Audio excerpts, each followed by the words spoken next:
Hope had been nervous for weeks. She was sure with all her heart that she wanted to be with Michel for the rest of her years. He was her soulmate, her lover, her best friend, and her world. He was also her confidant in everything but one thing. But this evening, everything was going to change. She wouldn't talk to anyone about what she'd kept from Michel, not even her mother, with whom she'd shared everything, not even the girlfriends she'd grown up with and first talked about boys and dreams. The only caveat was more of a formality.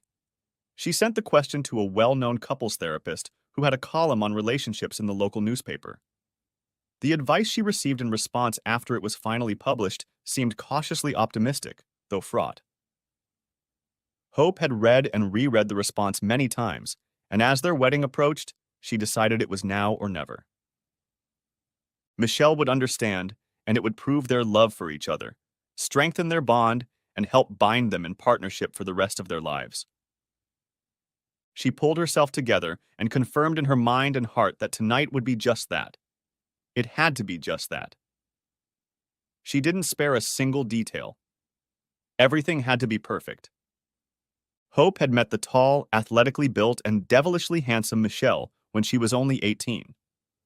He was older at 21 and a friend of her cousin. She was instantly drawn to him, and suddenly the trite concept of love at first sight no longer seemed so trite. It was she who chased after him, though the chase didn't last long. Hope was beautiful, alluring, and had a wonderful personality. Michel didn't stand a chance, and truth be told, he didn't want to. 6 years later, he proposed to her, and to his great joy, she accepted, sealing the promise forever. Hope was happier than she had ever been in her life. They discussed where they would live, what they would do, and when they would have children. It was as if they were virtually building their future, dreaming of lasting love, friendship, and fidelity. Hope's life was perfect if it weren't for one thing. One little issue that kept her on her toes. A caveat that was to be discussed tonight. It had to be perfect. Michelle Corbin worked at the local middle school as a physical education and English teacher and had recently been promoted to assistant 8th grade principal. His star was rising, and he planned to eventually become a school principal himself. The love of a beautiful woman who agreed to be his wife was the icing on the cake in his beautiful world. Lately, however, his mind had become clouded, even as his heart was full of love for his soulmate. Hope had been in a strange mood lately, and while he wasn't too worried about her or them, he wanted to do something special for the woman he loved. He'd planned a romantic getaway for the coming weekend, and now that the reservation was confirmed at a lovely little hotel in Hunter Valley, he was thrilled. He could barely hide the excitement that gripped him. He was going to surprise her this evening and hopefully have a wonderful lovemaking session afterward. After a nearly hour drive home from work, he climbed the stairs to their rented apartment. He had a dozen red roses and a bottle of Hope's favorite champagne, Moet and Chandon Brut Imperial. It was usually chosen for special occasions, but Michel felt tonight was special. He wanted it to be special. He wanted it to amaze her, surprise her, and dispel any doubts, and problems she might have had. He knew that she loved him as much as he loved her, and this evening was only meant to be a confirmation of that love as they looked forward to starting their life together. Upon entering the apartment, however, he was surprised. Hope had placed many candles around the apartment, and when they were lit and the lights dimmed, the apartment had a beautiful and elegant yet strangely ethereal atmosphere. The small glass dining table was set for a romantic dinner, and in the center of it stood proudly the beautiful pewter candlesticks given by Aunt Gemma. Divine smells wafted from the kitchen. He smiled. Hope was clearly making an effort, which meant one of two things. She wanted something, or wanted him. Even her wanting something usually ended up being the latter. "Hi, honey," she said as he walked in. He knelt silently, holding out the gifts he'd bought her to his lady. Hope groaned with delight and genuine affection as she accepted the flowers and champagne, both of which were her favorites, and her heart fluttered at the fact that he could be such a debauchee and such a romantic. "Dinner will be ready soon. Go and tidy up." He was in a great mood as he dressed in the loose pants and black monogrammed polo she had recently bought him. Dinner, as usual, was excellent. Hope was a wonderful cook and had once nurtured plans to become a chef. But the hotel business was a lonely business, and her friend's older sister had talked her out of it, saying that working in the kitchen was a terrible career choice, incompatible with a strong relationship. So those dreams were dispelled, and instead, she put all her passion for food into making her loved ones satisfied and happy. As they sat admiring each other over a glass of champagne, Michel began to think about what was to come. He appraised Hope with hungry eyes. But first, he wanted to inform her of his plans. Hope, he said with joyful purposefulness and a wide smile, his heart aching for her, his body craving her. But she raised her hand to silence him, and as he looked into her eyes, the smile slowly disappeared from his face. Michel, there's something I need to say, and if I don't say it now... She suddenly looked into his eyes, concerned and nervous. She absent-mindedly waved her hands and crunched her knuckles. Michel, I love you so much. I love you with all my heart, and you make me so happy. She still looked nervous, and now those nerves were beginning to infect Michel. Her words, her actions, everything spoke volumes. Hope, is there... She silenced him again. Michel, you're the best man I've ever known. Oh, how do I say this? I've already planned everything, but it's all falling apart. He said the last sentence in a whisper, lowering his eyes. Michel, I've thought about this a lot. I even sent... She almost stuttered from the nerves that were building up inside her, threatening to burst out at any moment with a flood of tears. I sent the question to... She paused. It was harder than she thought, harder than anything else she had ever done. She realized she had to write a script. Maybe you could read it? She said it hurriedly and furiously, the words piling on top of each other. Maybe you could read what I sent? And the reply.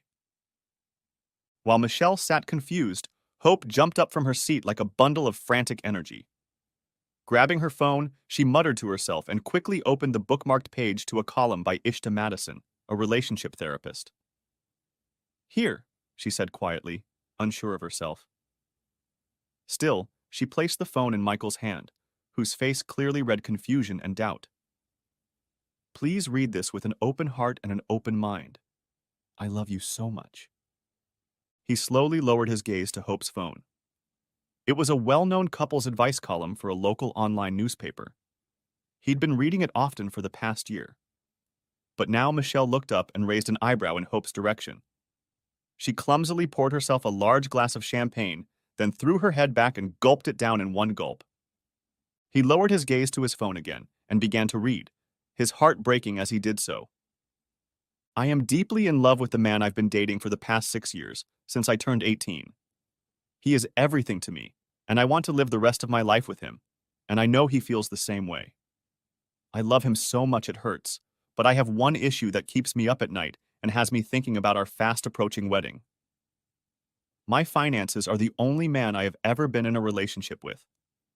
He is 4 years older than me, and I feel like I am missing out on the opportunity to get to know other people. I want to know what it's like to be with someone else. It's a burning desire that I'm struggling to overcome. I want us to have a period of 6 months before we get married, so we can both be free to see and have fun with other people. How can I ask him, convince him, without ruining what we have? Out of surprise, Michel dropped the phone and it clattered loudly against the glass top of the table. It was a death blow to what he thought was so beautiful, so pure. Now it was tainted by dark deceit and illicit lust. Her reasons seemed unfathomable, impossible, and illogical. Do you have someone already? He finally managed to break out. His voice was quiet, but the pain was palpable. Michel, no, oh no, oh no, no, no, I could never cheat on you. Not for anything in the world. She reached out to take his hand. She took it and gently stroked the back of it. You are my man in every way, she continued, but was shocked when he abruptly pulled his hand from hers. But I am not and will not be. This He pointed to his phone with a wave of his hand. Changes everything.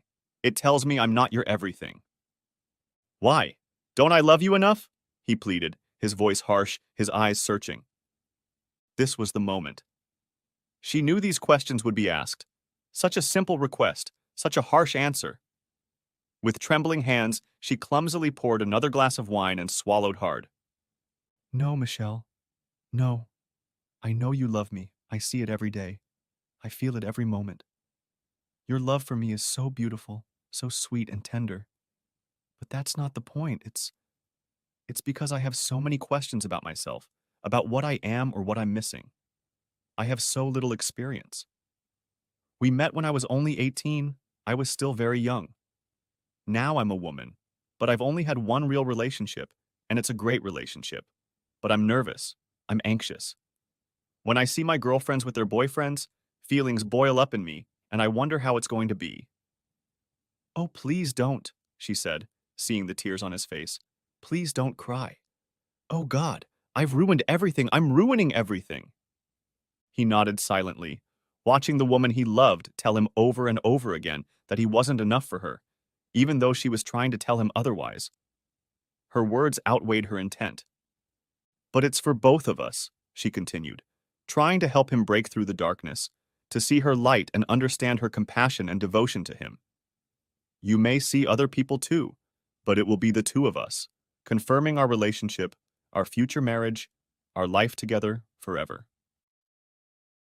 She rose from her seat and walked over to him, gently and timidly putting her arms around his neck. Would you please read the article in full and then discuss it with me? Please, she pleaded. This is such a serious moment in our lives, more so than ever before, and I need to know that you wouldn't mind discussing it with me. Be open to my love for you, but also open to the possibilities. In a sort of haze, he gingerly reached for her phone again, but he was clearly alarmed and almost frightened by it. It was as if the phone was a snake ready to strike. He knew her access code, so he unlocked the phone to take another look at that insidious, terrifying article. But even in that moment, he thought that since he knew her code, maybe that was all he knew about her. Until this evening, he had felt like he knew everything. He felt small and alone in a world of new and terrible emotions. Still, Michel forced himself to read the article, though he remained reserved. At least it seemed that Ishta Madison was trying to be as objective as possible, not advising her to actively indulge in these fantasies, these desires, but to exercise caution.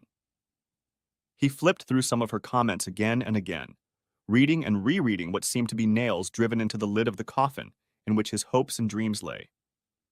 She wrote her response cautiously but optimistically. Attempting to change an existing monogamous relationship to an open relationship is risky and can have unforeseen and detrimental consequences. An open relationship can lead to many negative consequences for both people. Resentment, jealousy, and feelings of betrayal can and do arise. Discuss the needs of both people on an ongoing basis. Define a firm and foundational set of rules that you both agree to strictly follow. Rules and communication are the foundation and groundwork that is necessary for an open relationship to not only survive, but to thrive. Along with the rules you will set for meeting other people, you need to confirm what will happen to your current relationship. Will you continue to date during this time, make dates to be with other people, or will you put your current relationship on hold until you are done with others? Will you support each other during this period of time and research, and if so, how? Keep in mind that even voicing your desire can affect your relationship. Take some time to make sure it's really what you want before you discuss it. Remember that the grass is not always greener. The grass isn't always greener. He repeated the phrase and looked at Hope. There was hope in her eyes, as her name implied, but moisture glistened in the corners. She knew he was hurting, knew he was struggling. But in that moment, he didn't think she knew how much. The words about how even the expression of desire affects a relationship resonated with him, and he knew it was true because he had strongly doubted the love she was confessing to him. This was the first time in their relationship that he had questioned her love and devotion to him. He could hardly imagine how they would get to their wedding in 7 months. "And you want that?" he finally asked in a somber voice. It seemed to him that she was dying, and he must make her repent of her sins, confess and bare her soul.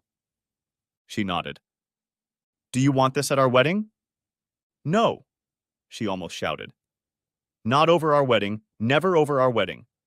I want to be your wife and grow old with you. I want to be the mother of your children and watch our grandchildren with you in their arms. I want to be with you until the day I die." "But," he added, letting the silence linger, waiting for her to respond with what he knew she would respond with, what he knew she should respond with. "But I want to experience things. People. The life that exists outside of us. I don't want to put that above our wedding, just sooner. I just want to. I need some time. Oh, Michelle, I love you so much. I need you so much. Please take me, Michelle. Please show me that you love me the way I love you, the way I need you. I can't, Hope. I can't be with you. Not like this, not with this, not with this thing hanging over me. I need to think this through. I need time. This feels like an ambush. I, I, I, he stammered. I need to leave." He pushed her hands away, then stood up, grabbed his keys and phone, and headed for the door. She could barely breathe, shocked at the way her love was slipping away from her. But then he stopped at the door, turning his back to her, and opened it, giving her a fleeting moment of faith that everything was going to be okay. Michelle turned slightly and looked at Hope, still lying on the ground watching the horror unfold. "I'm not leaving for good. I just need time to think. You just dropped all this on me, ambushed me, and I can't respond now. I've got a lot to think about. I need to make sense of it all. Of you, of me, of us. I'll be back tomorrow, hopefully." "I love you, Hope," he whispered with intense emotion. And then he was gone, and the door closed before she could recover. "I love you too, Michelle," she sighed as she watched the man she loved disappear. Finally, holding back tears, she grabbed her phone and called her friend Trisha. "I need you, Trisha. I need the band. I've ruined everything." Her voice was filled with pain, confusion, and desperate, pathetic need. "Michelle's gone." There was such desperation in her voice, so close to hysteria, that Trisha, overcome with momentary indecision, agreed. It was a work night, which complicated the situation and initially gave her something to think about, but Hope was hurting, and she clearly needed them all. If Michelle was gone, if Hope had done something so egregious that the man who loved her so much they all jokingly claimed it was disgusting was gone, then she had no choice but to come to her rescue. So Trisha started making more calls. She called everyone and convinced Eliza, Petra, Lila, and Kimberly that Hope needed help, and yes, they would all come together for their friend. It took about an hour before everyone gathered, but for the sake of their friend in need, they showed up. Everyone was shocked at Hope's haggard and pathetic appearance. They hugged her, cried for her without even knowing her story. She was their friend, and they had all found themselves by her side more than once, and now they had come for her. Finally, Eliza interrupted the awkwardness and brought up the question they all needed an answer to. Everyone was afraid that Hope had cheated on Michelle. What else could have made him leave? His devotion to her was something out of sapphic romance novels and Hollywood fantasies and the envy of everyone else. Hope simply showed them the article, as she had done with Michelle earlier in the evening. "I sent this, and tonight I finally broached the subject with him." "And you didn't?" Petra, the youngest of the group, who was only 19, asked. "You wouldn't do that to him, surely?" Hope just nodded, eliciting a sigh from the others. At least she wasn't cheating, but from what the article said, from what they realized from her appearance, from the tension in her voice, and from the way she clenched her hands, it was clear she was looking for approval to do just that. "This man loves you, Hope. He adores you." Trisha was thrilled. She had dreamed of finding a man like Michelle, but an endless string of disappointments awaited her.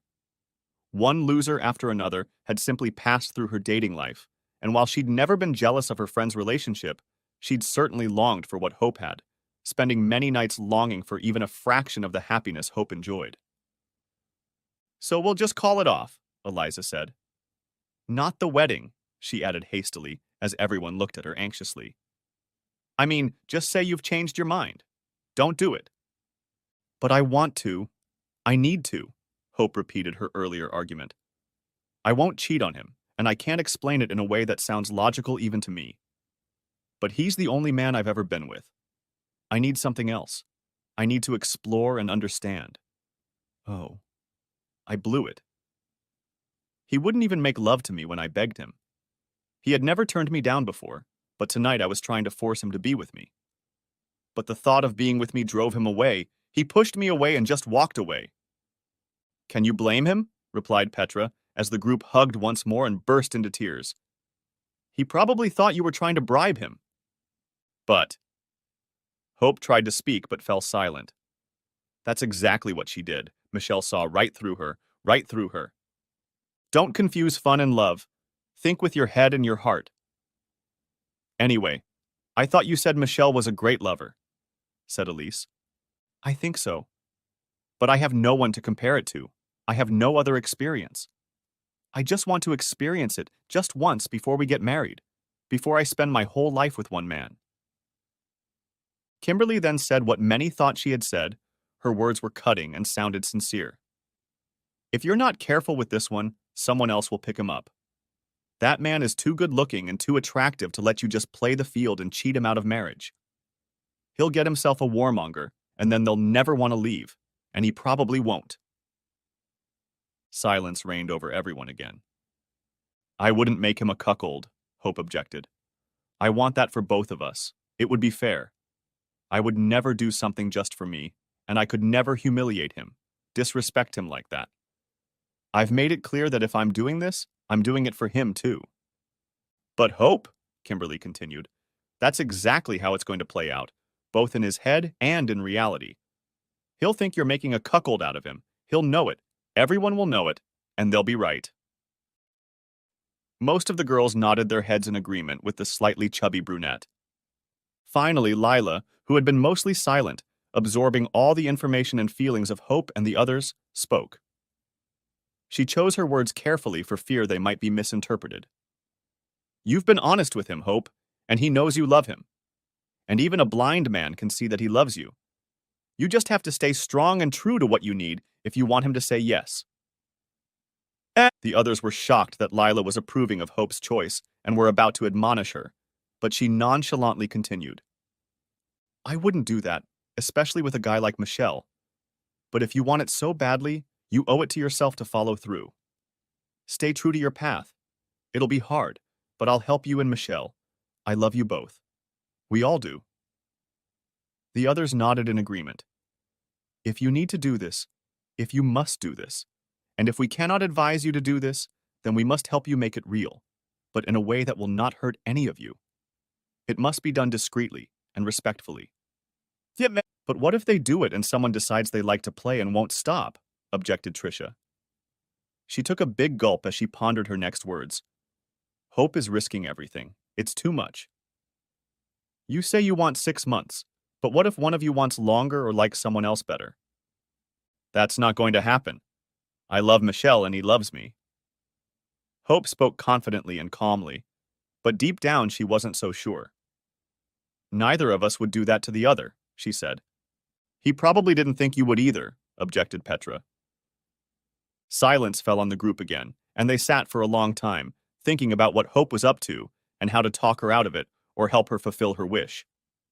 Then, as night fell, the girls drank, reminisced, planned, and strategized. They tried to be as objective as possible, citing the pros and cons of Hope's request. They hugged and cried over and over again. All 4 friends feared for Hope and her relationship, even as they worked with her to either undermine it or override her demands. As the night went on, however, Hope's resolve strengthened, and more friends were inclined to believe that she could open up the relationship and bring other men into her bed. Next chapter. Michel woke up the next day with a piercing headache. He was exhausted body and soul, and his heart ached as if a dagger had been thrust into it. He called in sick to work as he continued to mull over his choices. He ignored the text messages and phone calls from Hope and her friends that pinged off into the night. He needed to think and plan, and so he couldn't afford to be distracted by the phone. He finally turned it off, telling himself that he could always read the messages and listen to the voicemails the next day. He just didn't feel the need to read them this night, not when clarity of thought was required. However, the messages and calls seemed to reinforce to him that she was being supported by her girlfriends, for they were as thick as thieves. He was hurt that Hope had dragged them into this, used them to weaken his willpower and conspire with her to destroy his relationship. His once warm feelings for them soon began to fade as it became apparent that they were involved in a plan to disrupt his wedding and send Hope into the world of dating and embracing other men, all the while imposing their favors on him. "So, is the plan still on track?" asked Jason as Michelle woke up, sprawled out on the couch. Jason wasn't necessarily Michelle's best friend, although he was certainly close to him and had known him for the past 5 years. No, Jason was offering something else that Michelle needed so badly: real-life experience. Jason was in an open relationship, or ethically non-monogamous relationship, ENM, as it was commonly called. However, his relationship ended violently, with anger, heartache, and blame on both sides. Jason's testimony, albeit biased, was important for Michelle to understand the dangers of this path. Michelle needed to hear, needed to understand. At the very least, he needed a place to stop and talk to someone to talk to. Jason was the perfect fit. "Yeah, I guess so." It took him a moment to answer while he pondered the decision he'd come to the night before. Jason had been surprisingly more forthright than he had expected and took equal blame for his failed relationship with Stacy. He'd given Michelle everything and more than he could have expected, and yet he didn't crucify Hope on the cross of his own failures. "It's going to be hard. Very hard. It's going to hurt both of you. Really badly. Are you sure? You've only had one night to think it over." Michelle nodded, absent-mindedly chewing on a piece of toast. It was overcooked, almost burnt, and tasted awful and dry. But it filled the hole in his stomach, leaving only a hole in his heart. A hole that would only get bigger by the end of the day. That was enough time. If I had thought about it longer, I would only have delayed the inevitable, and the result would have been the same. While he ate, he looked through the various text messages. The girls begged him not to give up on Hope, to listen to her, to work with her, to be with her. They begged him to come back, not to leave her, but to love her because they were sure she still loved him, maybe even more than before. They were sad for him and for Hope and apologized for the pain he was feeling. But one main thought that kept repeating itself more and more as he read the increasingly desperate messages boiled down to one thing. She needs this. Michelle grimaced and sent a message to Hope. "Be back in an hour." He didn't know if she'd be home or off to work. She was probably as shattered by the turn of events as he was, although she was the one who had set everything in motion. Michael turned his phone off again and tucked it away in his pocket. He didn't want to hear anything from her or her friends, at least not until he got back to his apartment. Jason patted him on the back. "I wish you luck, and if it doesn't work out, my couch is always available." His words were spoken simply and forcefully to his friend. "If you're sure that's what you're going to do, don't back down." Michelle nodded his head in the affirmative and held out his hand to his friend, but Jason didn't. Instead of shaking his hand, he enclosed Michelle in a hug, embracing him with a warmth and tenderness that Michelle hadn't expected. "I'll be there for you if you need me," he repeated. "There's always room for a friend." "Thank you, Jason, for everything." Michelle squeezed him tightly in his arms, with tears in his eyes and a gaping wound in his soul. The drive home passed in silence as he continued to deal with the jumble of emotions and thoughts bubbling up inside him. As he pulled up to the house, he suddenly felt his guts clench, his stomach churn, and his toast felt like it was going to repeat itself. He had to take a few deep, slow breaths to try and calm himself down. But as soon as he did, his heart skipped again. This was going to be the most difficult moment of his life, but he had already made up his mind. his actions, his decision was solid, and he would not waver. As the key turned in the lock, he heard whispers coming from inside, and suddenly realized that not only was Hope still here, but so were her friends, or at least some of them. He almost ran away. He didn't want this conversation to take place in the presence of any of them. It was too personal, too important, too sad. And in the end, he thought the fact that she wanted to sleep with other men was too humiliating. Still, cursing himself for his weakness, whether they were here or not, this was his home, at least for the moment. He had a right of entry, and he didn't deserve to be servile and cowardly before him. The door unlocked, and the handle turned. He entered with dignity, with a straight back, shoulders squared, and head held high. They didn't need to see his pain. Before his conversation with Jason, he'd felt trapped, and Hope had made him feel cornered and unable to maneuver. Now he had a semblance of control. Hope, Petra, and Lila waited inside. Their quiet conversation was hushed when he entered.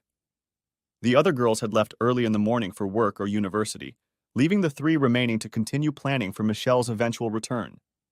When they saw him, they were touched. He was strong and confident, walking powerfully and assuredly, but it was obvious that his face was only a mask and he was suffering. "Michelle!" Hope called out, quiet desperation audible in her one-word greeting. She tried to move toward him, but he held up a hand, stopping her approach. "No, Hope, no. We need to discuss this together, alone." He turned to face her friends. "Lila, Petra, I'm sorry about this, but could you please leave? I will not discuss this with anyone here." Hope grabbed her friend's hands as Michelle spoke, in a show of support and gratitude. All three exchanged glances and nodded. "We were just about to leave anyway, Michelle." Petra stood up and headed for the door. "She loves you," she whispered almost imperceptibly to him as she passed. But he didn't give any sign that he heard, didn't acknowledge her words. The door slammed shut behind the departing girls, leaving Hope and Michelle alone. There was no more than a meter or two between them, but it might as well have been an unbridgeable chasm. The silence was deafening. No one could or would speak, and time was running out. Hope bit her lower lip quietly, waiting, wishing Michelle would say something that would let her know that everything was going to be okay, that they were going to be fine. But at the same time, she wanted so badly to speak herself, to beg the man she loved to give in to her request, to give in and submit to her wishes. After all, it would be beneficial to both of them. They would both benefit. They would both be able to enjoy it as a short-term infatuation, as a novelty. And then they would spend the rest of their lives together. Finally, Michelle invited her to the couch and sat down next to the only woman he had ever truly loved. Gently, reverently, he took her hands in his and looked into her eyes, searching them for anything and everything. "Michelle," Hope began. But Michelle shook his head, reassuring her. He held her gaze, looking lovingly into her eyes, getting lost in the love that lurked there, but also teasing her. "Please, Michelle," she began again, but Michelle silenced her again. Leaning forward, he kissed her gently on the lips and felt her shudder. She was so soft, so perfect. Her lips were hot and wet, and he could feel her breathing in ragged thrusts. "I agree," he finally said, and Hope's heart nearly burst. She embraced him fully, almost swallowing his larger figure into her smaller one, and wrapped her arms around the man in front of her. "However," he continued, slowly releasing himself from her arms around him. She tensed, suddenly startled by his next words. "There are a few conditions that are non-negotiable. First of all, let me state that you've backed me into a corner and left me no choice. If I don't agree, I'm sure you'll end up cheating on me." She tried to deny it, gasping and shaking her head violently. "I'm sure you will." "Oh, you'll hide it from me, or at least try to. But then you'll lose even more respect for me, which will completely ruin our relationship. This desire is too strong for you, or you wouldn't be talking about it. It will gnaw at you until you give in, and then where will it stop? When will it stop? Alternatively, I could just agree to all your demands, but that would leave me with nothing. You're a beautiful woman. You could go out on the street right now and find someone. How can I compete with that? We'd be competing on different fields, hell, we'd be playing completely different sports. Or finally, I could break up with you here and now, but that would hurt me deeply, more than you realize, and I'd still be left with nothing. And you'll still go out and have fun with whoever you want. Tears began to roll from his eyes, which elicited a similar reaction from her side as she repeated no over and over again. So this is what will happen if I agree to your outrageous, cruel request. At those words, she trembled with fear. There was a hint of anger and a deep, disturbing desolation in those words. She knew he wouldn't lay a finger on her, but she was afraid not of the physical threat, but of her relationship, her upcoming wedding, her future. The time will be changed from 6 months to 12 months. No, Michelle, the wedding. 6 is all I need, she pleaded desperately, but he silenced her again. 12 months. Like I said, it's non-negotiable. Those are the terms, or we'll just end our relationship here and now, as much as I'd like to do it. Stunned, she nodded while her brain tried to navigate this turn in the road. But if 6 will hurt you, why 12? It doesn't make sense. It does, but the reasons are mine. I don't have to explain to you what's behind it. I don't think you deserve an explanation or deserve one. Michelle spoke like a deeply hurt man, struggling to find the words, trying to articulate without bursting into tears, without sobbing, without letting his guard down or revealing his vulnerable inner world. But we have to be honest, Michelle. Please. But his eyes were cold as he shook his head again. No. You don't have to, just not about this. You've hurt me badly, and this will be your payback. Secondly, we won't be here at this time. The wedding is off, and we're splitting up on a temporary and amicable basis. It will be easier than trying to explain to others why we might be seen in intimate situations with someone else, and it will give us the freedom you seem to want and need so badly.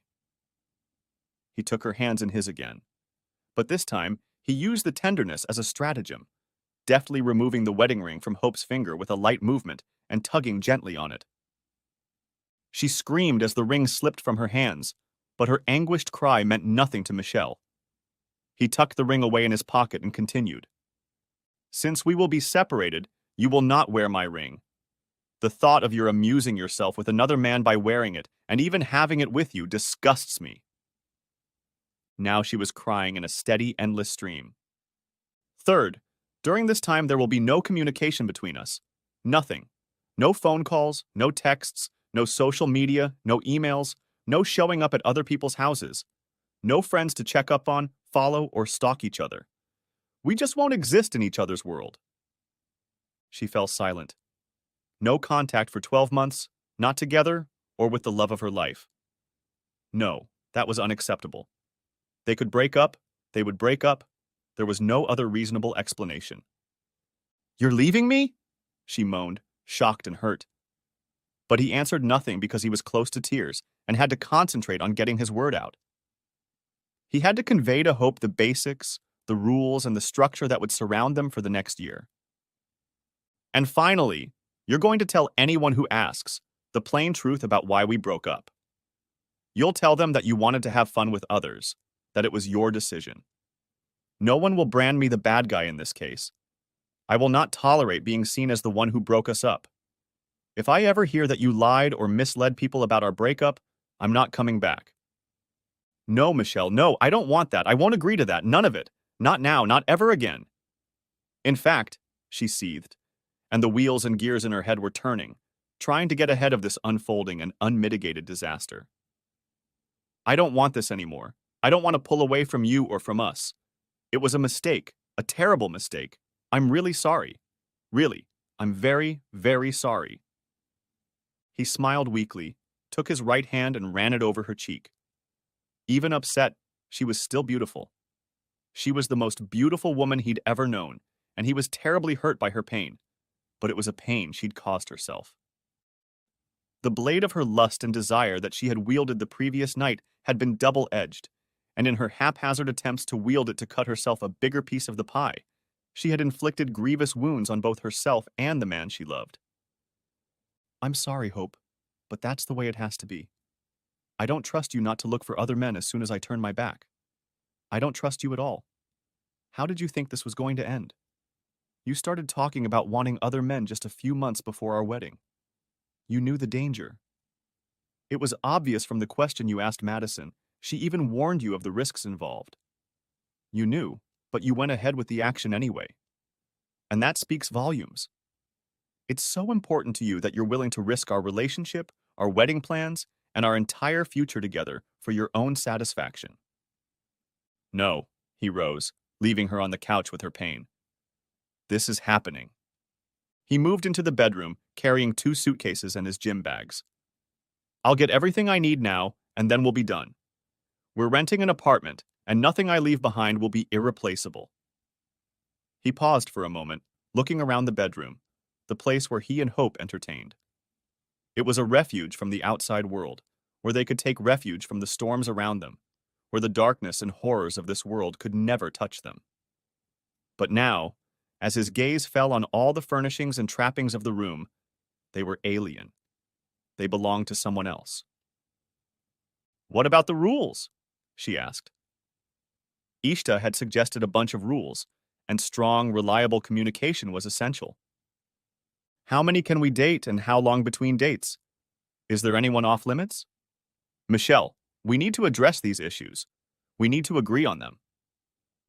She picked up the notepad and pen she had set aside for just such an occasion. The only rules are what I've already said. Anything else is of no concern to me. You're a grown man, and surely you can handle it. He heard her hoarse sobs, but continued undaunted, though his heart was broken into 1,000 shards that might never be put back together. 1 year from now, he looked at his watch and pressed the button to bring up the date. On May 20th, we will meet at the Brown Street Cafe at noon. He began hastily grabbing the clothes and personal items he would need and want. We will meet, and we can reassess our relationship and determine how to proceed.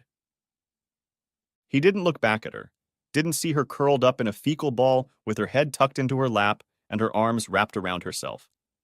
And even if he had seen her, at that moment he was no longer concerned about her or the woman he loved. It wasn't that his love had suddenly faded. It was that he couldn't go to her. It was a trap that tied him to her, made him lose his resolve and give up.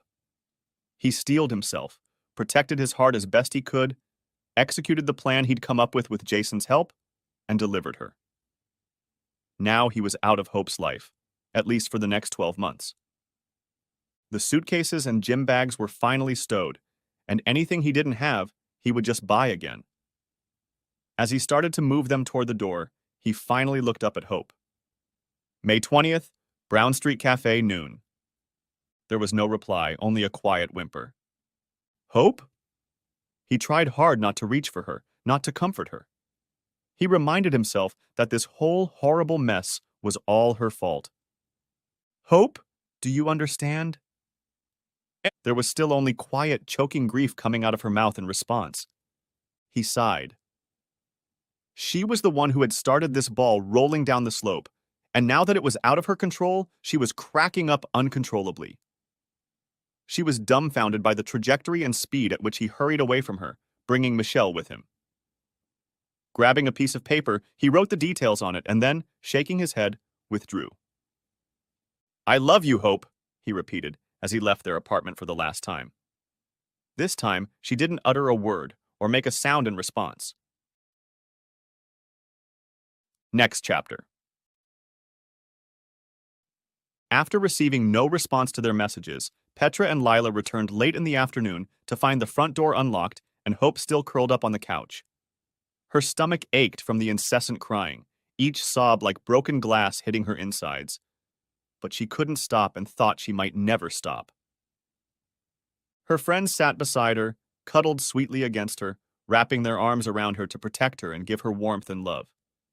She didn't help them understand what had happened, though it was clear that whatever had happened was cataclysmic in its degree of destruction. Trisha and Eliza arrived in the early evening, bringing a fair amount of alcohol with them. There was work to be done again the next day, but this disaster deserved to get drunk, and drunk hard. Their friend needed them. To hell with work and university? It took time, delicate but purposeful persuasion, and a lot of alcohol before Hope finally told everything. It was late evening. The girls sat in shock. Michelle's empty closet, the scrap of paper with the hastily scribbled note, the missing wedding ring, and the fact that all their numbers were now blocked by him certainly indicated the finality of his decision. It was all nails in the coffin lid and slamming shut, albeit temporarily, this part of his and her life. And for what purpose? No one dared to think. At 11 p.m., an alert arrived on their phones that the Facebook event for Michelle and Hope's wedding had been updated, the event canceled, and a short, chilling post meant to clear up any questions. Hope and Michelle's wedding has been canceled. Hope asked to take time out of the relationship to explore her desire for other men. She gave Michelle permission to do the same with women of his choice. They agreed to meet in 12 months to reevaluate their past commitments and determine if they had a future. Until then, there was no relationship to contemplate, no wedding to plan or attend. Almost immediately, they noticed an update on his Instagram. He posted a meme with an image of a broken heart and the caption, "When the love of your life tells you that you're not enough for her." "Well," said a shocked Trisha, "Michelle just dropped a couple nuclear bombs. He won't let you drive the narrative. What are we going to do?" There was no response. Everyone was too stunned and alarmed by the rapidly escalating state of affairs. Michelle's thoughts had clearly become available to one and all. Hope would need remediation, and a lot of it. While they pondered, another final message was sent to both platforms. "I've planned a special romantic weekend for Hope and me, booked a room at a lovely guest house in Hunter Valley with all meals included. I don't need it anymore, but if anyone can use it, please let me know." "Damn," was Hope's only response, legitimate and deserved. A beautiful weekend lost, a relationship on the rocks, and 12 months of no contact with the man she loved. "I hope it's all worth it," said a saddened Trisha. Tears glistened in the corners of her eyes.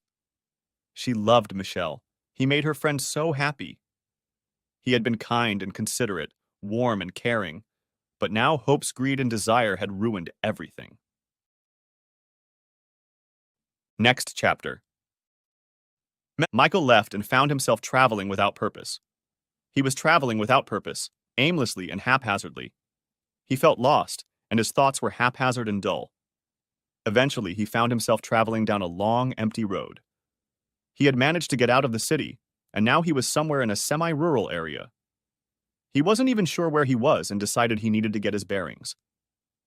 He pulled over to the side of the road and got out of the car. He slowly walked around, warming up and assessing his current situation. The enormity of the situation decided to overwhelm him, and he screamed to the heavens. He screamed until his throat and lungs ached, and then he screamed some more. In a burst of rage and emotion, he began kicking rocks and sticks, giving vent to the feelings of terror and emptiness he had kept in the back of his mind ever since Hope had ambushed him the night before. How could she do that to him? To them? Had she ever truly loved him? Staggering, he walked over to the wire fence of the neighboring corral and leaned against one of the thick wooden posts. A cow stood nearby and looked at him with large and indifferent eyes. Michelle could not refrain from smiling sardonically. His life was falling apart, and the cow only wanted to eat grass. While he was watching the cow, the calf stepped cautiously out from behind her back, following her mother's blank stare to Michelle. The dejected man made the creatures curious, but they paid no attention to him, slowly moving away in search of greener grass. Yes, he thought. This was it. He should have known and planned for this next step, but he didn't think about more than confronting Hope. As a calf treats a cow, so he would treat his parents. They would protect him, take care of him, and though he was no longer a child and was closer to 30 than 20, he needed them now more than ever. He determined where he was by using the GPS on his phone. The drive to his parents would take about 2 hours, but it was doable, and he would be there by late afternoon. On the way, he called his principal, Gianna Knox. She was an older woman who followed all the rules and was known as a bit of an underdog, but mostly unfair and unreasonable. She was tough but fair and treated everyone equally, no matter who they were. Her reputation was often fueled by those who wanted special treatment but didn't get it. "Hi, Gianna," he began, his voice shaking. He knew this was going to be difficult, potentially humiliating. He prayed that he could maintain some self-respect, some level of decorum, and not cry like a child. "Michelle, you sound terrible. Is everything okay?" If Michelle's voice was weak, Gianna's voice was firm and deep, almost masculine.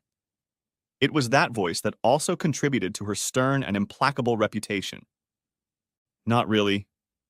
He felt tears come to his eyes, emotions boiling up inside him again. He swallowed hard, trying to hold them back. "Hope and I broke up. I—" And that was all he managed to say before he started sobbing uncontrollably. So much for pride, he thought. But nothing could hold back the flood of tears now. And he cried and cried. Gianna remained silent, allowing the younger man to pour out his grief. She knew how much he loved Hope, everyone did, and it made sense that he would be in complete distress now. She'd been through a terrible breakup herself when she'd been about his age, and it had scarred her permanently, making relationships difficult, if not impossible, for years to come. And while she didn't know anything about the circumstances yet, the reason was meaningless compared to the fact that something so important and meaningful to the young man was now over. "Michelle," she finally said, when the sobs had subsided enough for her to speak to him meaningfully. "Michelle, I know it hurts, and it feels like the end of the world, but you don't have to worry about anything here at school, okay? I'd check, but I don't recall you taking sick leave for any length of time. Take a few days, a few weeks. Just let me know, okay?" He nodded, but she couldn't see in the car. Finally, he squeezed out a weak, "Thank you." "And Michelle," she continued, softening her voice and trying to sound warm and sailor-like, "if you need to talk, I'm always here for you. Call me anytime, anytime. I know what you're going through. I know how much a breakup can affect a person. You don't have to do this alone." He mumbled something, perhaps a statement, but she wasn't sure. His voice was so soft and filled with such pain. It cut off, and Gianna's heart clenched with pain for the young man. Then, with a sense of ominous apprehension, she began to ponder the implications. What would happen if it became known that he was suddenly free? He was handsome, trim, attentive, and pleasant to be with. She shook her head, realizing that her school would soon turn into a meat market where Michelle would be the main course for all the hungry single and not-so-single female employees. "Damn," she said with a wry smile on her lips. It was nearing dusk when Michelle pulled up in front of his parents' house. They were surprised by his unannounced appearance, and the look on his face made them fear for their son. When he pulled out his belongings without saying a word and entered the house, his mother clutched him in her arms and cried. She saw the pain and knew that his relationship with Hope was in jeopardy. If not over, then the wedding was likely off. He stood for a moment before pulling out of her embrace. "Michelle?" But he waved her away, and his father, Francois, looked at her silently, worry written all over his face. Michelle walked through their house with a mournful gait, as if at a funeral, and headed for his old room.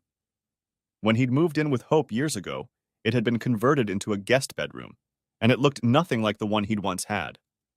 But it was private, with a comfortable bed, and that was all he needed right now. Mikkel closed the door behind him, put his things away in the closet, and collapsed onto the double mattress without undressing. He could hear his mother, John, sobbing outside the door. She wanted so much to go to him, to comfort him, for he was still her little boy. But her father pressed her to him and whispered, "Leave him alone. He'll tell you when he wants to." Michel slept the unbroken sleep of a sufferer, waking only a couple hours later. Lying on his bed, he went over in his mind everything that had happened in the previous 24 hours. The grief was palpable. The resentment that his lover and best friend, the woman he would bet his life on, could deem him inadequate to the point that she needed to be entertained by other men was destroying his insides and his dignity. It was then, in a fit of anger, that he grabbed his phone and made Facebook and Instagram updates. It was a relief, and looking at his work, he smiled regretfully. He had to make sure all of their friends and family knew the truth, because while he demanded that she be honest with everyone, he didn't think he could trust her. Not now. He might never be able to trust her again. Turning off his phone before the calls and messages poured in on him like he knew they should, he sank down on the bed in defeat. His hand reached into his pocket and pulled out the dainty engagement ring he'd bought for Hope just a few months ago. It sparkled in the light of the LED lamp. The single diamond was perfect, the ring was perfect, the gold was perfect. But it was all a lie. It was supposed to signify eternal, unbreakable love and the promise of an endless future for the two of them. Now it was just a beautiful trinket, marred by deceit and duplicity. He tossed it on the side table and then stripped down to his underwear and got under the sheets in Duna. Why didn't she tell me about this before I proposed, before she said yes? The thoughts whirled through his head, and it wasn't the last time he'd ask himself that question. Next chapter. 2 weeks after their relationship temporarily ended, Hope had slept with another man for the first time. His name was Orlando, a strikingly handsome man with long blonde hair and full of confidence. It took him several nights to get her into his bed after he spotted the beautiful girl surrounded by friends at the Green Room, a nightclub known for loud music, expensive alcohol, and even more expensive entrance fees. It was also infamous for being a great place for pickup. Ever since Michelle had left, Hope had been depressed. Her friends took her out dancing and drinking almost every night to get her out of the depression she was wallowing in, but it was all to no avail. She needed the man she loved, and she couldn't believe that their happy life, their future, was now thrown away. She desperately needed him, and even though he had strictly forbidden her to communicate, she tried anyway. She tried to talk to him at school, to his parents, to his friends. Call after call was deflected, intercepted, or parried by those who surrounded and protected Michelle. Eventually, through persistence and overcoming the storm of obstacles placed in front of her, he answered one of her calls. However, the elation she felt when he finally picked up the phone soon faded. "I told you, no communication." He immediately cut off. This was not the loving, gentle Michelle she knew, but a fierce, cold man. A man who had been deeply hurt. "Michelle, I'm so sorry. I want us to be together again." She pleaded with him, but his resolve was unwavering. "I don't trust you, Hope. I feel like you've been lashing out at me, leading me on. You've never been honest with me. Looking back, I can see it now. You should have told me your doubts before we got engaged." There was a long pause. No one could break the silence. "You broke my heart." "I'm so sorry, Michelle. Please, can we try again?" "And then what about when you feel the need for another man again? When you decide I'm not enough for you? I can't live like this, Hope, expecting you to ambush me again or go behind my back." She cried. "Can't we at least talk some more, please?" He mewed, his heart still full of love for this woman, even though she had crushed him under her heel. She could hear him stuttering, gasping in pain. She wanted to hug him, to love him, and be loved by him. "Please, Michelle. I love you. I miss you." "I miss you too, Hope." His words were soft, and she could tell the fresh wounds were open as much as the old ones. "Once a week? Monday night? Can I call you? Please, Michelle." She was desperate. Even a brief conversation with him was better than no contact at all. He was stubbornly unwilling to communicate with her, and deep down she understood that. She knew he didn't want to know about her life without him. He was protecting himself, protecting his heart and his pride. "Just one phone call, once a week. I can't stand it, not for a year. I need you." "Mondays, then. Call me at 8. He relented, then disconnected. It was a victory. A small victory, but a victory nonetheless. And that night, when her friends brought her back to the green room, she was in high spirits. She danced with other men, flirted, had a spark in her, and she and Orlando had a great time that night. You're amazing. His words echoed in her head. She thought of Michelle and inwardly groaned. She had cheated on him. Can you call me a cab? She asked meekly. Orlando nodded. Sure, babe. When do you want to do it again? She didn't answer, but he had her number. She'd given it to him the night before the conquest. She knew he'd call her, and he knew that even though she seemed to have post-coital doubts now, she'd say yes again. Her friends were happy for her, but still saddened. All of them, even Lila, had hoped that she wouldn't go through with it. That she and Michelle could rekindle their relationship and rebuild a foundation of trust and love. After she'd admitted that he'd returned her call and that they'd agreed to start the dialogue anew, there was excitement and anticipation in the air. And then she was drawn to the man. Their words meant nothing. Their attempts to protect her meant nothing. She left with him, and they knew what would happen soon after. I did it, she squealed as everyone gathered the next night. They were in Hope's apartment, the same one she'd shared with Michelle seemingly forever ago. But her words sounded false to everyone. They could see the conflict within. They cheered and clapped and hugged her, wanting to know how it had gone. Had the itch scratched, and could she now end this madness? But even as they talked to her, they knew Hope would be back for more. Next chapter. Eventually, Michelle moved away from his parents and back into Jason's furnished spare room. He needed to be closer to work, and his parents lived too far away. Mom and Dad, especially Jean, had urged him to try to patch things up with Hope. To make every effort to get her to change her mind, not just give in to her demands. They made no secret of the fact that they were disappointed, but his mother believed that Hope was simply afraid of the wedding, as if it was a weight that would soon be tied to her leg, holding her in place. Fear of such a long-term commitment was not unusual, though her way of dealing with it was unusual and self-destructive. But Michelle didn't heed his parents' pleas. He knew that deep down it wasn't fear, but lust. Things must take their own course, for better or worse. Michelle and Hope continued to talk on the phone, every Monday at 8 o'clock. Even if she wasn't feeling well, or depressed, or had other feelings swirling around in her head, she still made sure she was home, alone, and called. She always called, never him. Their conversation started out tentative and a little wordy, but over time they opened up, becoming closer to what they had been before, but never reaching that level of intimacy and familiarity. Michelle immediately demanded that if they were going to talk, all talk of their dating was off limits. He didn't want to hear about who she was sleeping with, not even that it was happening, as he was sure it was. For her part, she was grateful to him. She couldn't hear about his partners either, though it had started with her actions, her desires, and she had insisted he do the same.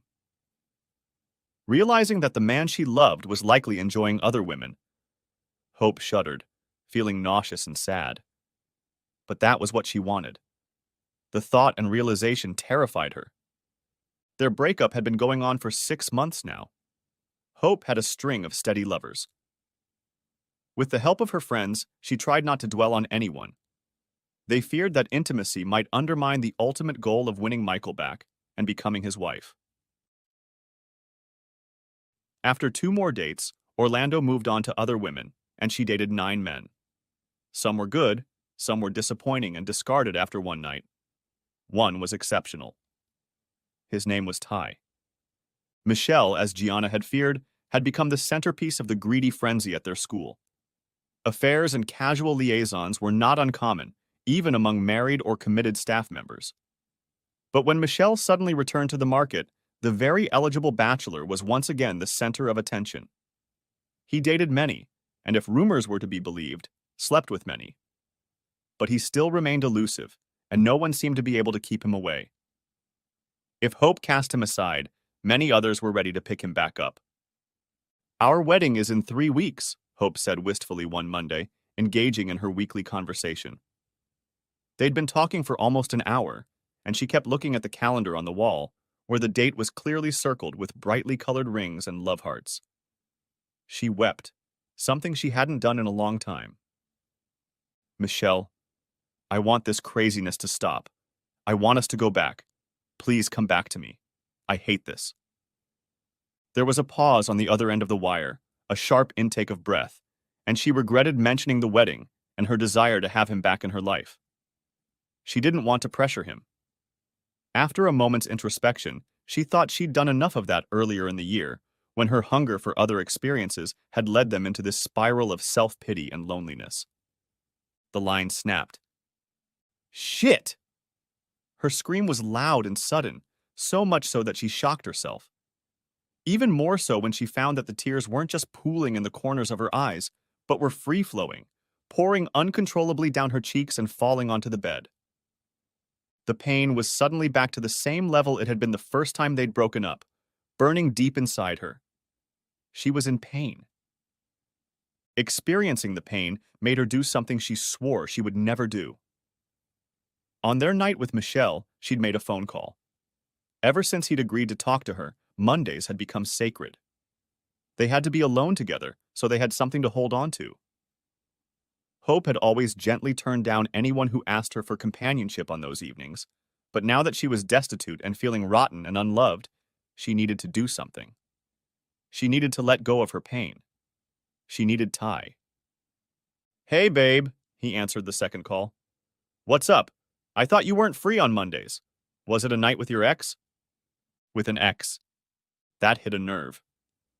She'd never called Michelle her ex, but she'd told the story, albeit succinctly. She'd always been honest with those she'd been with and let them know that no long-term relationship was imminent.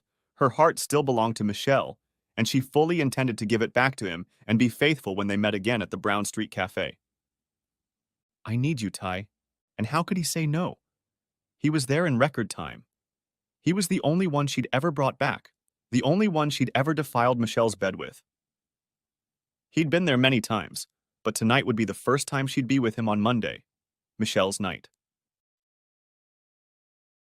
Next chapter. Michael could clearly hear a male and female voice.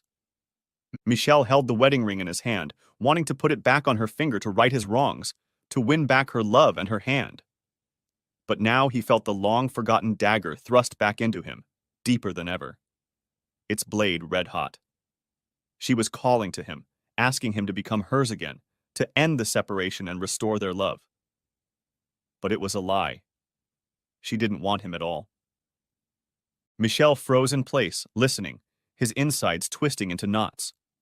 It was all a lie. He tore a page out of the notebook he'd written the date and time on many months ago and wrote a new note for her. I thought you wanted me back to fix our relationship. I was wrong. You lied. I guess I'm an idiot and you're a bitch. Here's your wedding ring. I don't need it anymore. Michelle didn't sign it. She didn't need to. She already knew who it was from. He put the note and ring on the kitchen bench where she was bound to see them, and with a heavy heart, he left. He left without shedding a tear. He told himself there would be no more tears, not for her, not in this life. Lila was waiting for him when he came out of school and headed to his car in the teacher's parking lot. She was sitting on the hood of his I-30 when he saw her and froze. It had been a little over 3 weeks since that fateful night when he had returned to the apartment and found Hope and Ty there. He had cut off contact with her again, blocked her number, and threatened to sue her if she continued to harass him. The threat was unreasonable, but he was counting on her not finding out about it. You're an ass, Michelle! Lila shouted at him. This woman loves you! Back off, Lila. Hope and I broke up. It's over. There's no going back. When he went back to Jason's place that night, it hurt terribly, but he held back. As much as it hurt to harbor the grief inside him, he didn't let it out, didn't let it consume him. Jason saw right through him. Their friendship had grown over the months, going from good friends to great friends, and from great friends to better friends. Michelle relied on Jason, leaned on him, and Jason helped when he could, as much as he could. I told you not to go, Jason said once he was back, immersed in himself, and once Michelle had told the story about Hope and her lover. But you didn't listen. That's how it always ends. Jealousy, rage, a terrible sense of inadequacy. In an open relationship, someone always suffers. People claim it's not true, but deep down it is. When the person you love wants intimacy with others rather than you, gets more pleasure from intimacy with them, avoiding pain is impossible. You wouldn't be fully human if it didn't hurt you. You had a 12-month plan, and you should have stuck to it. Now Lila was here to reprimand him for picking a fight in his workplace. I'm not going back to her. She's devastated. She didn't know you were going there, or she wouldn't have invited that asshole. She hasn't seen him since. She hasn't seen anyone since, she pleaded with her friend, but her words fell on deaf ears. You can't be upset because you went in there. You went in there unannounced. He snorted. You can't just show up at someone's house and expect them to sit there waiting for you. You had to. It's still my apartment, Lila. My name is still on the lease. I had every right to go there. Not to mention that less than an hour before, she begged me to go back. And I went because I was weak, because I was stupid. He opened the door and put his laptop and bag of textbooks on the passenger seat. It won't happen again. Go away. She needs you. It was a mistake. She thought you had. He interrupted her again, rage rising in his voice. It doesn't matter what she thought. I don't care anymore. Now please leave me alone. I have a date tonight, and I don't want it ruined by thinking about that bitch. Lila slid off the hood of his car and walked over to him, wanting to give him a friendly, heartfelt hug, but he pulled away. Please don't touch me, Lila. Just go away. Lila shouldn't have been shocked by his behavior, but she couldn't help it. She tried to speak without emotion, but a faint sigh escaped her lips. You might have a date with Hope. She wants you back. She needs you back. She almost never stops crying. When she realized you were there, that you saw them together, she was absolutely mortified. Please, Michelle, don't give up on her. You're better than that. I said no, Lila. Not now, not ever again. His hands trembled, though his voice was firm and unyielding. His words and body emphasized different emotions, and Lila didn't miss it. He slid into the driver's seat and slammed the door shut. Lila screamed at him, but he ignored her, started the car, and drove out of the parking lot, moving away from her. He started taking long, slow, deep breaths. He needed to calm down, to regain control of himself. Indeed, he had a date with a blonde nurse named Meredith. He'd met her 2 months after their first separation and had met her in passing a few times. He'd also managed to sleep with her twice. But now that the door to his and Hope's relationship had been carefully closed, locked and nailed shut, he was contemplating a more serious relationship with her. His 12-month plan was back in action. Maybe she'll put on her work uniform? He thought to himself, turning a frown into a smile as he drove. The anticipation of the evening was stirring him, making him excited and nervous in a way he hadn't been in a long time. Leela pulled out her phone and called Hope, watching Michelle disappear into the distance. There's still a chance, even though he doesn't want to admit it. He's in pain, terrible pain. She heard a quiet cry on the other end of the wire, but didn't say another word before disconnecting. Next chapter. Hope's friends continued to stalk Michelle at least a couple times a week. He was all too aware of it. He'd seen them many times, and they weren't good at trying to hide.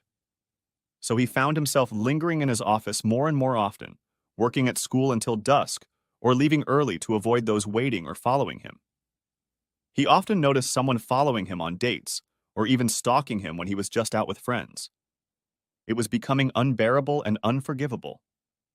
It was now the beginning of April, a little over a month away from the date the two former lovers were to meet at the Brown Street Cafe. After Hope had stopped by Ty's house, he had completely cut off communication again. All calls immediately dropped, whether from her or any of her associates, and more numbers were now permanently blocked. He had new email addresses that he used exclusively on his own, only occasionally checking the old ones, and he deleted from friends or blocked anyone guilty on his social media accounts. He went so far as to almost completely disassociate himself from Facebook and Instagram, and kept in touch with his friends through other, more private channels. Michel also took himself off the lease, much to Hope's dismay and trauma. When he moved out of the apartment, it was done inadvertently, but he decided to leave it as is, hoping he could move back in. now that no longer seemed possible or plausible. And finally, the weak link turned out to be his mother, Jean. "Hi, Mom," he answered when she called one evening. "How are you?" "Please don't hang up, Michelle," came Hope's voice. Gritting his teeth, he held back his verbal tirade, but didn't say anything back. A moment passed, then another. Hope spoke again. "I just want to ask you one question." She lingered, waiting. There was still no answer. "Michelle, are you still here?" He grunted. "Michelle, I just need to know. I just need to know if you still intend to date me next month. That's all." Hope begged desperately, begged the man she still loved, and who she hoped still loved her. "Will you be there? At noon?" She heard a sigh full of regret and resignation. "Please, Michelle. I miss you. I miss us. I need you to be with me again." Yes. Just one word before he ended the conversation. But his head was spinning at the brazenness and audacity of her appeal, her entitlement. What angered him most was where it was coming from. He immediately called his father. The phone only rang once before it was picked up. "Hello, Michelle," his father, Francois, answered with a note of caution. "I know you're upset, but your mother—" He didn't stop there. "I told you and Mom not to get involved. And now this slut is calling from Mom's phone?" Michelle was beyond furious as he screamed into the receiver. "Son, she's here with us now." Francois's voice lowered to a barely audible whisper, but it remained disturbing, though it was filled with warmth and love. "She's been coming here for weeks. I know we promised not to interfere when you two postponed the wedding, but she's afraid. She's afraid, son. Afraid you won't want her back. She's unhappy and lonely and afraid. She hasn't dated anyone in a long time." "What if I don't want her back?" Michelle demanded. "What if I've already withdrawn? What if I don't think I can trust her? What's more, I know I can't trust her. You have no right." He heard her in the background talking to his mother. Then the voices suddenly stopped, and one of them uttered a faint question. "Michelle? Michelle, I know you're hurting. But don't let your pride get in the way of your happiness. Until all of this happened, you were the happiest I've ever seen you. You and Hope, we all know you were meant to be together. You've both spent some time apart and hurt each other, but now it's time." He didn't stop there. Michelle disconnected from his father and then blocked both parents' numbers. "Hell!" he shouted. Couldn't he trust anyone? When he finally got back to Jason's place, his friend was waiting for him with a cold beer and a smirk. Michael nearly threw his bags across the room. He was still worked up, tense, and ready to explode. He didn't even say a word to Jason as he snatched the beer from him and began to empty it. It burned his throat slightly with its bitter flavor and chilled him wonderfully. He tossed the bottle into the trash can, and Jason held out another, which met the same fate. "Your mom called here." "Screw her," grinned Michelle, heading off in search of a third serving. "I totally understand, but don't let it upset you. You're happy, aren't you? With the plan, with your successes. And that old life, is it done and buried already? Do what you need to do, what you want to do. Don't let it knock you down." Jason patted him on the back to comfort him and gently remind him that Michelle had always expected things to go exactly as he'd thought they would all those months ago. "If you're so upset now, then what was all the previous pain for?" Michelle nodded. "I'm not upset about Hope having fun, not anymore.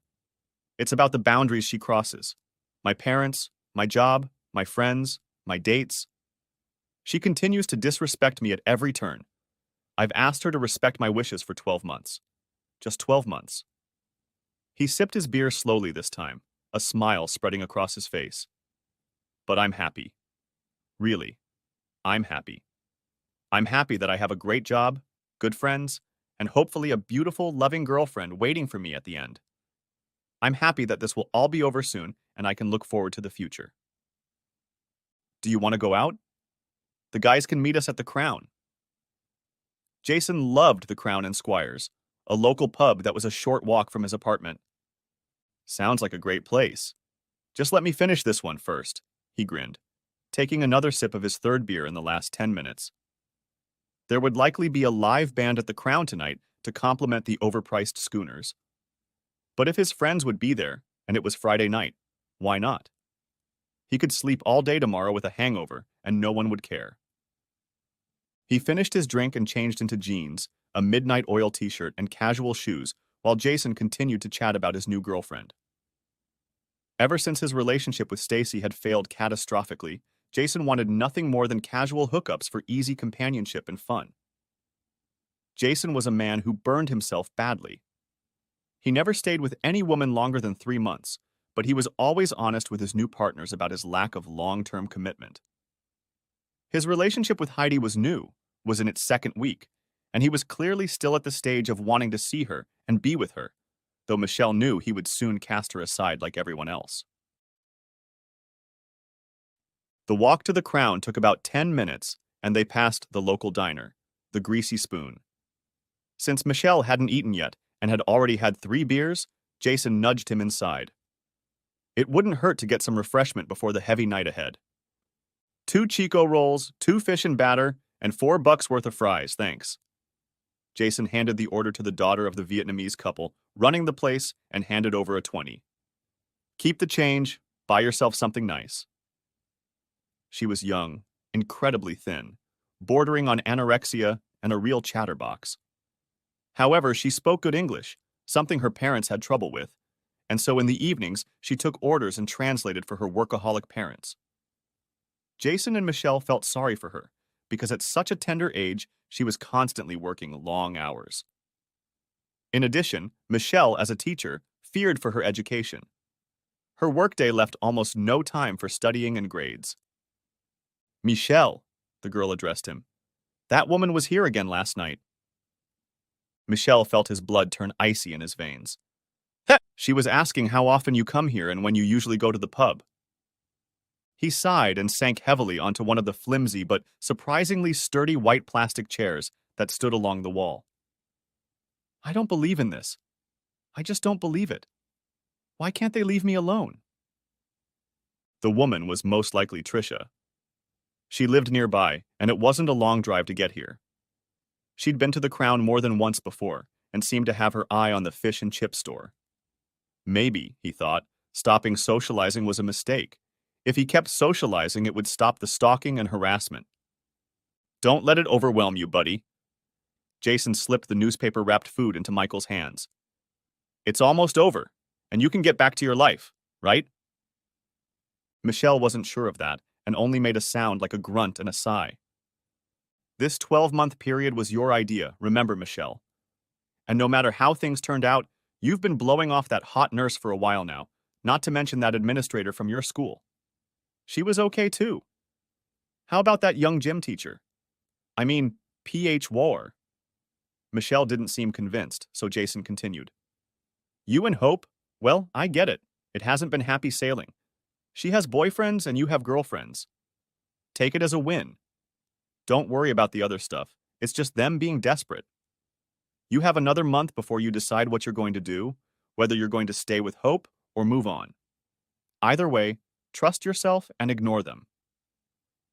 Jason took a bite from one of the Chico rolls. The big, greasy, deep-fried appetizer, similar to a spring roll, had already made the waxed paper shell partially transparent. Oh, shit, he exclaimed. Damn hot.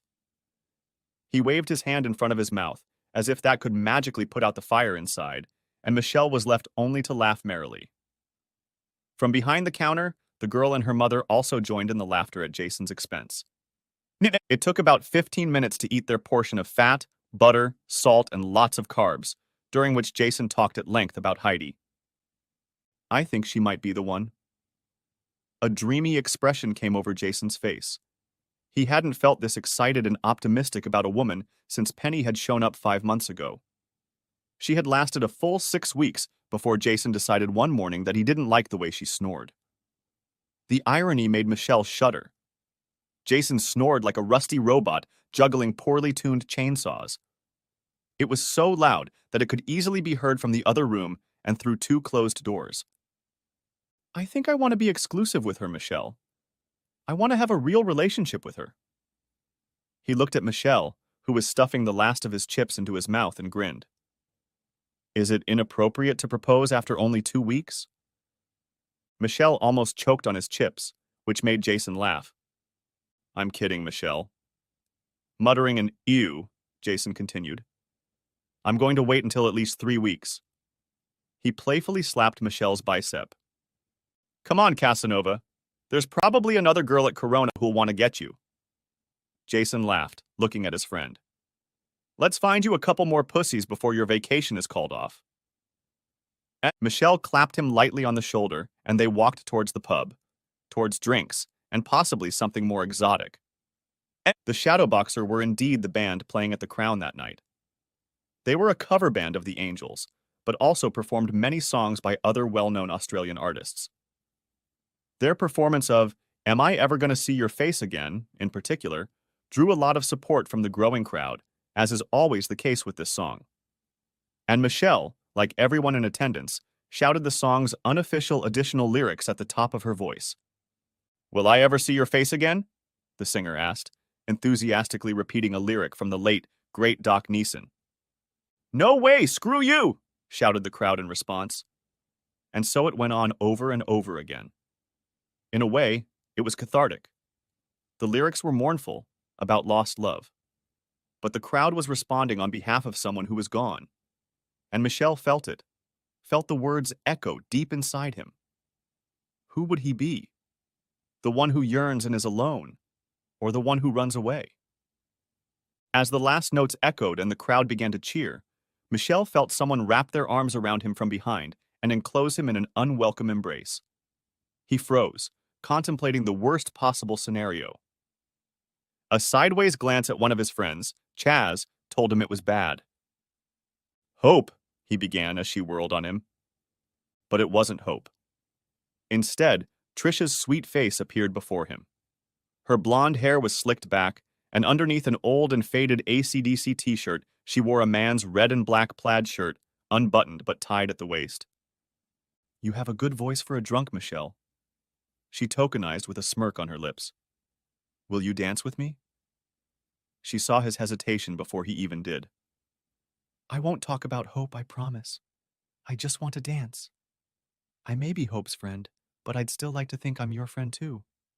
I just saw you here, and in times past you would have danced with me by now.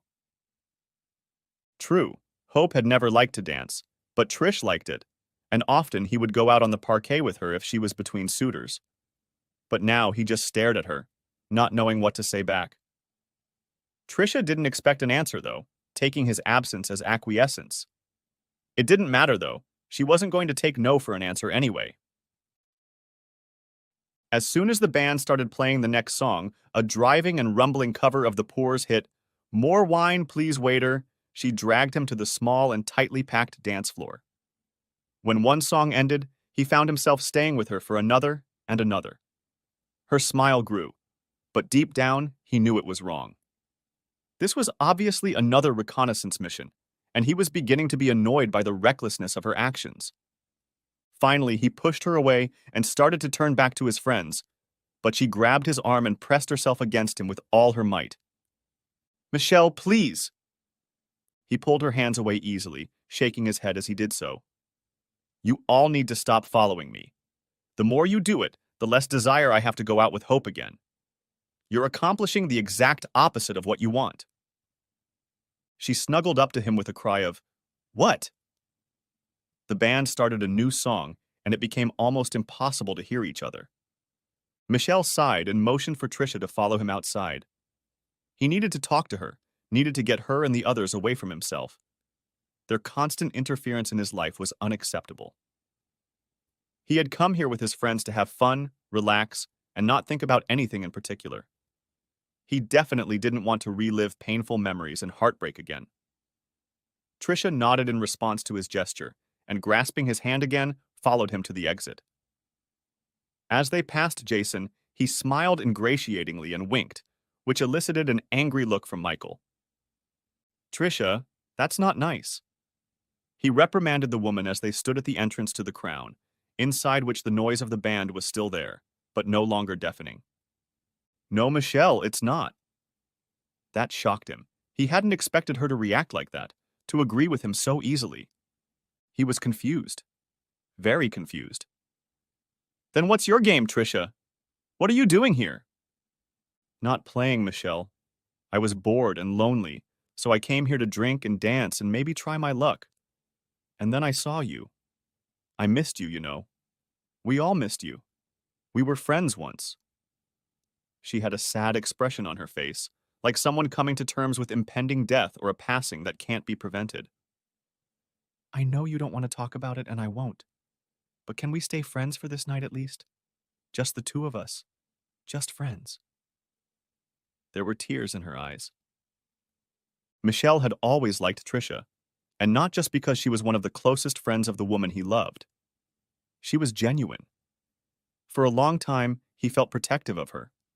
She had had so many failed boyfriends and lovers. She had a habit of dating jerks and losers, and he took her pain and loneliness as a bitter pill. He wanted her to be happy, just like he was, or was. Friends, he said finally, for today. Michelle extended his hand for a handshake to formalize their truce. Trisha, however, enclosed him in a tight hug, whispering, "Thank you. Thank you, Michelle. Come on." She loosened her embrace, but took his hand and pulled him back, leading him into the house. "Dance with me one more time." Next chapter. Michelle opened his eyes tiredly. His head was splitting from the booze and loud music, and the light coming through the upstairs window told him it was late evening. He groaned and rolled over onto his back, trying to determine the best way to leave the bed and start saving what was left of the daylight. And then he realized that getting out of bed wasn't going to be easy. It was going to be very difficult and awkward. Next to him was Trisha. Michelle was stunned. Was it really him? Could it really be them? He couldn't continue. How could this have happened? Really? His question was rhetorical. That much was obvious, and his memory was finally working again. She nodded. The expression on her face was curious. Happiness, satisfaction, confusion, anger, resentment, and guilt all played on it. But how could this have happened? Why did it happen? She nodded. I know, but I trust you, Michelle. In a way I don't trust anyone else. Next chapter. Trisha, Elise's voice was stern, almost accusatory. My cousin was there last Friday at the Crown. Tell me that's not true, please. Trisha bowed her head. Even though she'd told Michelle it was for one time before he went back to Hope, they'd seen each other twice more. And both times it had ended the same way. And both times she'd said it wouldn't happen again. And yet this night she was to meet him again. Oh my God. There was desperation in Elise's voice. What's wrong? Asked Kimberly, glancing from one to the other.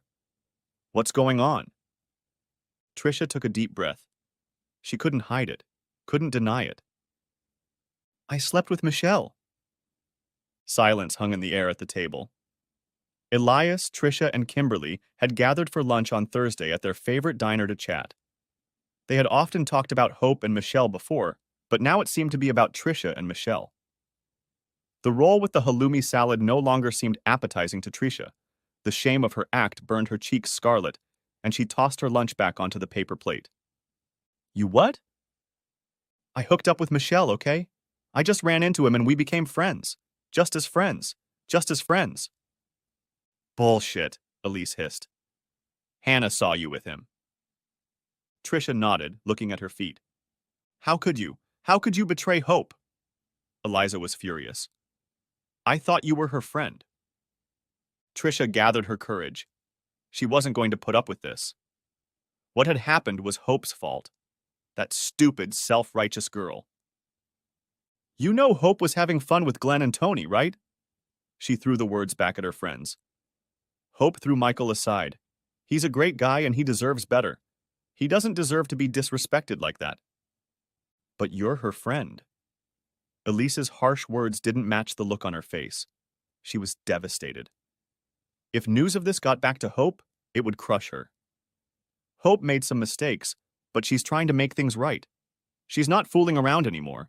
She's staying true to Michelle because she loves him. She wants him back. And that's... Was he good? Kimberly couldn't help herself. Michael was handsome and fit, and if Hope was to be believed, especially compared to many she'd had in the last 11 months, he was a fantastic lover. Tricia smiled, but it was a damned smile. He was better than just good. Who's better? They turned, shocked. Hope was standing behind them with a box of lettuce in her hands and a cheeky grin on her face. "Oh my God!" she wailed when she saw Tricia's face. "Who were you having fun with? Do I know him?" And there was silence in the group, and each of them found something to do. None of them could look Hope in the eye. None of them could hide their discomfort. Hope's smile faded. "Who were you having fun with?" This time the question sounded demanding but wistful. "Tricia, tell me, who?" The silence that ensued said all that needed to be said. "Who was he, Tricia? Tell me." She was squealing now, drawing the full attention of the small restaurant. Tears were streaming down her face. She knew. She knew. She just didn't want to believe it, didn't want to put up with it. These were her friends. They were supposed to be on her side, supposed to help her get back the man she loved. How could they? How could she? Tricia was her best friend. The one friend she trusted more than any other. Without warning, Hope smashed a salad box into Tricia's face, and she lunged at her friend with her fists. Hope hit Tricia over and over, screaming like a banshee who'd been wronged. Tricia tried to cover herself, tried to defend herself, but the attack was intense, relentless, and full of rage and anger. It took 3 more customers, as well as Kimberly and Eliza, to pull her away and hold her still. "I'm sorry, Hope. I really am."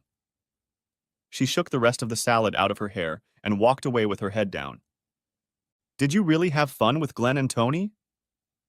Kimberly turned to Hope as soon as Tricia left, and couldn't believe she didn't know that. "Did you really let 2 of Michael's so-called friends drool all over you?" She shook her head, looking at Hope and her actions with disgust. "And you're upset because Tricia entertained Michelle. Don't be a hypocrite, Hope. This whole thing, this whole mess, it was all your idea. It's all on your conscience. Remember?" She hurriedly withdrew, running after Tricia. If they started figuring out sides now, as the end approached, things would be even worse than they were. They needed solidarity. They needed honesty. They needed to get their heads together and not fight. Kimberly was going to try to solve this problem. She needed to bring them back together and keep them from being torn apart. But if the battle lines were drawn, she wouldn't side with Hope. She couldn't. Not now. Next chapter. "You're going back to her?" Tricia clutched Michelle in her arms. "No," Tricia cried. "I'm so sorry, Michelle." He shook his head gently and pushed her hair back from her beautiful but battered face. "I'm so sorry, too." Glenn and Tony. Did Michelle know? How would he take it? She swallowed hard. She had to tell him that his friends had betrayed him the way she had betrayed Hope. "Michelle." She looked up at him and saw his pain. This whole sad situation has affected him deeply. He was a good man whose only fault was his love for a woman he was obsessed with. "Michelle, I need to tell you something." He nodded for her to continue. "Glenn and Tony..." She tried to say it, tried to get it out, but the words stuck in her throat. Hope, she made Glenn and Tony. They made her a team. A tear leaked out of his eye and ran down his cheek. "Thank you, Tricia." Now the strange looks he'd gotten from them in the previous months made sense. He sighed. He couldn't blame them. He'd been the one who'd refused to set ground rules with Hope when this whole thing had blown up. He'd been the one who'd refused to discuss the breakup. It was his words that came back to him, and it was his words that set all of these events in motion. "The only rules are what I said. Everything else is of no concern to me." He could still hear them in his mind. He was reviewing them now. He was angry, full of bile and spite, and he didn't stop to listen to her, didn't stop to discuss it with her. He simply spat out his demands in her direction and then walked away, regardless of the consequences.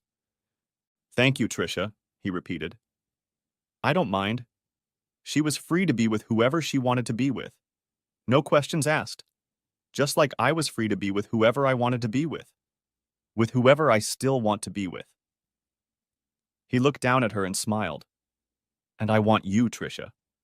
I want you. That would destroy her, Michelle. She loves you. I love her too. But not like this, no more. She'll recover and hopefully she won't make the same mistakes. I hope she gets rid of this and can find someone new. He pulled her tighter against him. He'd known Tricia for years, loved her deeply, but not romantically. Now, however, even though they had crossed that line only a few days ago, he knew his love for her had changed irrevocably. He didn't have to learn to love her, learn to recognize her. He already loved her. Tricia, I love you! She cried terrible tears. Her heart ached. So many lives would be touched by that simple statement. Many would be shattered, years of friendships would be severed, and they might never be put back together again. She picked up her phone and texted Kimberly. Responded to an earlier message she had received after the incident at the sandwich store. I love him. Next chapter. It was May 20 noon. Hope sat quietly, knowing she had already been judged. The Brown Street Cafe was bustling with activity. People were in and out, snacking, eating lunch, and drinking coffee. Outside, Eliza and Lila waited with desperate but ultimately pointless optimism. Kimberly and Tricia had abandoned her to her fate. She knew why. It stung her. She hadn't spoken to Tricia since she'd attacked her former friend. Aside from her dead friendship with Tricia, she'd only spoken to Kimberly in passing since it was clear that the sides had been split. Kimberly had tried, but it had all been in vain. Hope didn't want to listen, and Tricia walked away from Michelle. Hope fondly twirled the engagement ring that sat on the third finger of her left hand. She'd worn it reverently since Michelle had left it at her apartment after that unfortunate night when she'd succumbed to Ty begging him to own her. It was the last vestige of the former life, the happiness she had once had. Time flew by unnoticed. It was already 12:15, and he was still gone. He had promised, but he wasn't there. Just as she had promised to be only his, but then wanted more. She cried, swatting at her coffee. Are you okay, honey? Hope looked into the older woman's eyes. She was in her early 60s. There was a gentle, caring, and concerned expression on her face. She shook her head. No, she wasn't okay. She was broken. She had lost the man she loved and two good friends, possibly forever, and the effects had spread throughout her universe, changing everything and everyone they touched. The older lady sat down, unasked and uninvited, and put her arm around the younger woman. Man trouble? She asked. Hope nodded. Heartbreak? Hope nodded again. Your fault or his? Hope lifted her head. She could barely speak. The stranger's warmth enveloped her. This woman shouldn't have been doing this, wasting her time comforting an unknown person. But she was comforting. Tears even appeared in her eyes, reflecting Hope's anguish. It's my fault. I threw it away. The older woman sighed, but hugged her anyway. She held her for what seemed like an eternity without saying a word. She just held her so that comfort and compassion flowed into Hope. Hello, Hope. Both looked up and saw Michelle. He was elegantly dressed in a suit and tie, handsome and suave. His jaw showed the beginnings of a beard, and his hair was impeccably groomed. Sorry I'm late. He nodded to an elderly lady who patted Nadezhda gently on the back in a motherly manner. Michelle extended a hand to her, helping her to her feet. Glancing over at the two young men, she shook her head sadly. What a shame. They looked perfect together, though she could see that the man had withdrawn into himself and the woman was still grieving. I wish Hope luck, she said as she walked away. May I? Michelle pointed to the empty seat across from his former love. Hope nodded again. Please. Her voice was hoarse and uneven. She could barely look at him. Her heart and soul were in pain beyond all imaginable limits. For a while they sat without speaking. Michel contemplated the woman standing before him, the woman who only 12 months ago had seemed to be his life partner. Hope, for her part, tried to avoid his gaze, tried not to look at him. She absent-mindedly twirled Michel's ring, a dedication to his love, now gone, lost. You and Trisha? She finally succeeded. He nodded. Marriage? He shrugged. Maybe. We haven't talked about it yet. It's still early. He reached across the table to her and took her hands in his. It's time to forget me, he said, removing the ring from her finger again. It's not healthy, he remarked, holding the ring in his hand. It's not helpful. Leave it off. She snapped. I love you, Michel. Please come back to me. The shake of his head was another nail in the lid of her coffin, sealing the fate of a future without him. No, Hope. You have to accept this and move on with your life. You're a wonderful, wonderful person. We've both made mistakes, but there's no reason to let them hold you back. You're young. You won't be alone for long. She collapsed and cried, and he sat there looking at her in silence. There was compassion in his eyes and love in his heart. But it was different now. He belonged to someone else. He stroked her hair gently. If we had only lived for 6 months like I wanted, we would still be together. She whispered the words, muffled by the arms that encircled her head. Perhaps, he replied stoically and idly, but I would never trust you again, and our relationship would be doomed either way. 12 months? She raised a pleading look at him. Why 12 months? He smiled bitterly. I needed time to sort out my feelings and maybe move on. To realize what happened to us. 6 months, he shrugged. Wouldn't have been enough. I'd still be too hurt by what you did, by what you said, by what you needed. I needed to be apart from you longer so I could heal or decide to take you back. You always knew it would end this way, didn't you? No, I didn't know, but I suspected. He stopped and stood, tucking the ring he'd once given her into his pocket, and then returned in anger.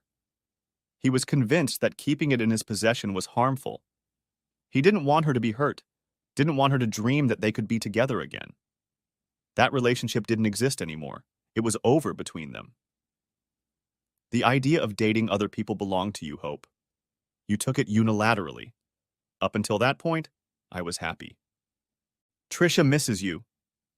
The last words, and he was gone. Moments later, her 2 remaining and loyal friends were at her side, sympathizing and crying together. Love had been lost. Her love. Defeated. Next chapter. Michel and Trisha's romance continued to soar to new heights, and their former friendship was the foundation on which it was built. But the consequences of that relationship were far-reaching. To her horror, Trisha found that both Petra and Lila now shunned her, and although Kimberly chose to support the 2 new lovers, that relationship too became strained. Kimberly felt that she was caught in the middle and couldn't hide her frustration that everything was falling apart. A week later, when Michel and his friends gathered at the park to throw balloons, he was confronted by Glenn and Tony, while Jason and the others backed him up. I hear you guys like sandwiches, he began, receiving confused looks from both of them in return, with hope filling. Realizing that the situation had changed and their secret was out, they backed off. Glenn calmly raised his hands, and Tony simply turned and ran. Michael, however, didn't care anymore. He just laughed at Tony's cowardice, which caused Jason and some of the others to laugh. Glenn, it's okay. We weren't together. But, he pointed aggressively and threateningly at the short man, a real friend would have told me that. And you're not a real friend, are you? Glenn tried to say something, but what was the use? He was entertaining Hope, along with Tony, and nothing could fix that. What Glenn could say at this point, what did it matter? I'm sorry, Michelle. You're right. Glenn looked at all the other guys, friends who were now worried about him with their partners, and realized that they were all no longer friends. I'm sorry, I really am. Then, head down and shoulders slumped, he walked in the direction Tony had run off in. They finished the game in near silence. "I have a hot date with Heidi again tonight," Jason said enthusiastically after the game.